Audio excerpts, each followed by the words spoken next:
Hello students, मैं दीपिका सब्राग, पंडित जवाहरलाल नेहरू कला एवं विज्ञान स्नातकोत्तर महाविद्यालय बेमेतरा में अतिथि सहायक प्राध्यापक के पद में पदस्थ हूँ। आज का हमारा टॉपिक है आफ्टर सेल सर्विस की समस्याएं, मतलब विक्रय पश्चात सेवा प्रदान करने की समस्या। इससे पहले हम जान चुके हैं आफ्टर सेल सर्विस होता क्या है और उसके लाभ क्या क्या है।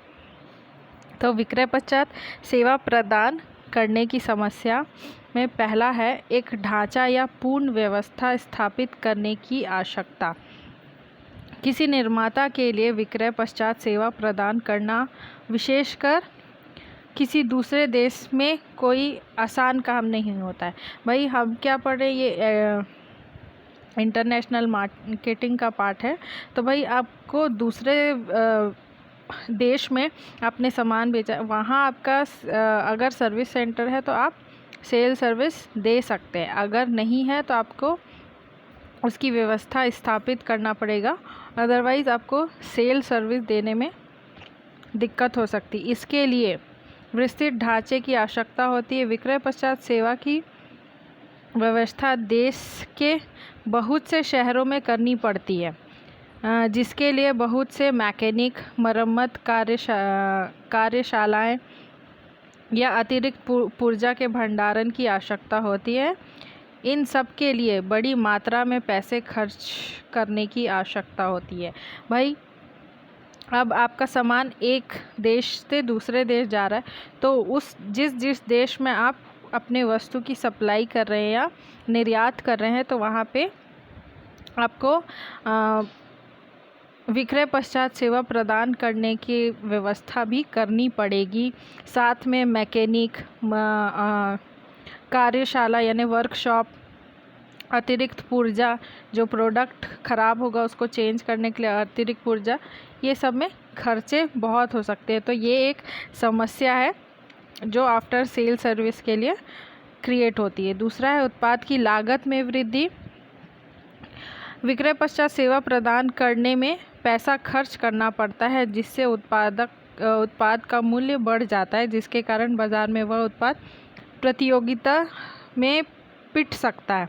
भाई आफ्टर सेल सर्विस में एक समय के बाद, फ्री सर्विस के बाद आपको उस सर्विस के लिए चार्ज करना पड़ता है। जैसे कि पहले हमने जाना था कि अगर गाड़ी की शुरू की 3 सर्विसेज फ्री होती, लेकिन बाद में जो सर्विस होती है उसके लिए सर्विस सेंटर चार्ज करता है, जो भी उसका चार्ज है वो चार्ज लेता है। तो इससे क्या हो रहा है, जो सर्विस आप प्रोवाइड कर रहे हो अपने वस्तु के लिए, तो वो प्रोडक्ट के साथ ऐड होते जाता है, तो आपके उत्पाद का क्या है, कॉस्ट बढ़ते जा रहा है। तो इससे क्या होता है, जो उपभोक्ता है उनको तो दिक्कत नहीं होती, क्योंकि उनको सर्विस मिल रहा है, अपना सामान सही हो रहा है और सर्विस हो रहा है उसका, तो उनको दिक्कत नहीं होती। लेकिन जो आपके कॉम्पिटिटर्स हैं, उनसे आपका उत्पाद क्या होता है, मूल्य वृद्धि हो जाएगी, तो आपके प्रोडक्ट का डिमांड डाउन होते जाएगा। इस कारण भी आफ्टर सेल सर्विस में प्रॉब्लम होती है। तीसरा है आवश्यक शिकायतों का आना। जब निर्माता निर्धारित अवधि के लिए मुफ्त विक्रय पश्चात सेवा प्रदान करता है, तो यह देखने में आता है कि कई ग्राहक बेकार की शिकायत करते रहते हैं, हालांकि उनकी वस्तु ठीक ठाक काम कर रही होती है, क्योंकि प्रत्येक शिकायत को निपटाना आवश्यक होता है। इससे विक्रय पश्चात सेवा प्रदान करने की लागत में अनावश्यक वृद्धि हो जाती है। वही जो अनावश्यक शिकायत आती है, कस्टमर क्या छोटा सा भी प्रॉब्लम होता है तो सर्विस मांगते हैं, आफ्टर सेल सर्विस मांगते हैं, और उनकी जो छोटी छोटी आवश्यकता है उसको निपटाना पड़ता है। उसमें क्या होता है, अनावश्यक लागत लग जाता है, उससे भी क्या है, कॉस्ट में वृद्धि आने लगती है। तो इसलिए जब एकदम ही आपका प्रोडक्ट ख़राब है तभी सर्विस के लिए बुलाना चाहिए, नहीं तो आपका भी पैसा खर्च हो रहा है, और अब तो अन्य देश में है तो आपको अपने जो हेल्पर है या मैकेनिक है या फिर आपका जो प्रोडक्ट है उसमें भी एक्स्ट्रा पैसे खर्च करना पड़ेगा आपको प्रोडक्ट वहाँ पहुँचाने के लिए, लेबर्स पेमेंट देने के लिए। अगला है श्रेष्ठ विक्रय पश्चात सेवा के लिए आवश्यक गुण, यानी essential of goods after sale service. एक आदर्श विक्रय पश्चात सेवा प्रणाली में निम्नलिखित गुण होना चाहिए, यानी कुशल व विलंब। विक्रय पश्चात सेवा अविलंब, कुशल व अविलंब। विक्रय पश्चात सेवा अविलंब होनी चाहिए, अर्थात शिकायत को तुरंत निपटाया जाना चाहिए तथा सेवा से ग्राहक संतुष्ट होना चाहिए। यानी जो आप आफ्टर सेल सर्विस दे रहे हैं कस्टमर को, वो इफ़ेक्टिव हो और तुरंत उसका निपटारा हो। उसमें अगर आप लेट करेंगे तो हो सकता है कस्टमर आपसे सेटिस्फाइड नहीं होगा और आपके प्रोडक्ट को दोबारा ख़रीदने की इच्छुकता नहीं जगाएगा।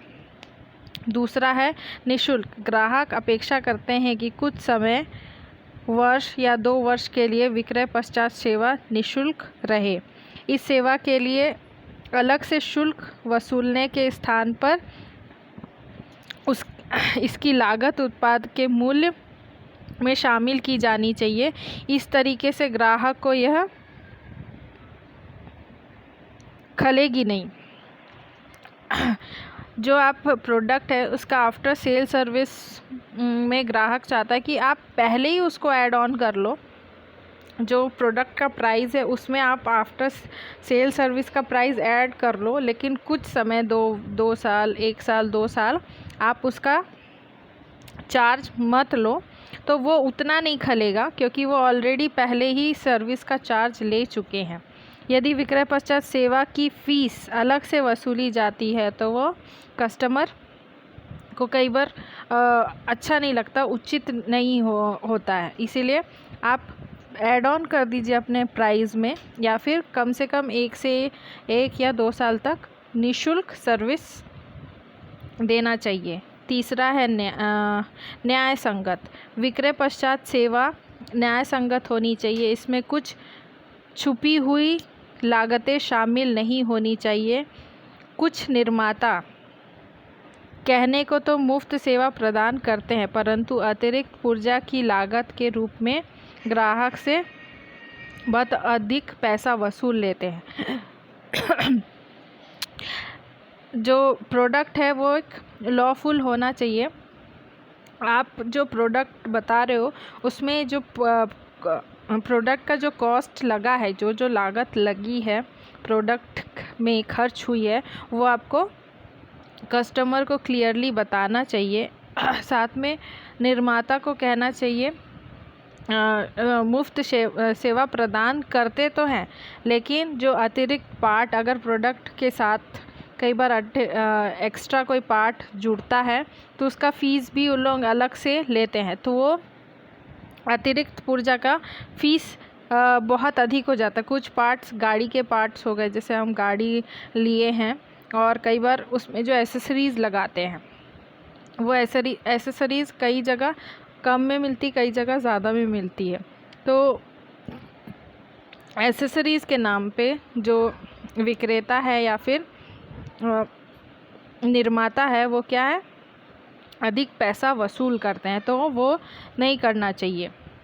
चौथा है लागत के विषय में स्पष्टता। यदि विक्रय पश्चात सेवा के लिए लागत से शुल्क लिया जाता है, अलग से शुल्क लिया जाता है, तो ग्राहकों को इसके बारे में स्पष्ट रूप से बता देना चाहिए।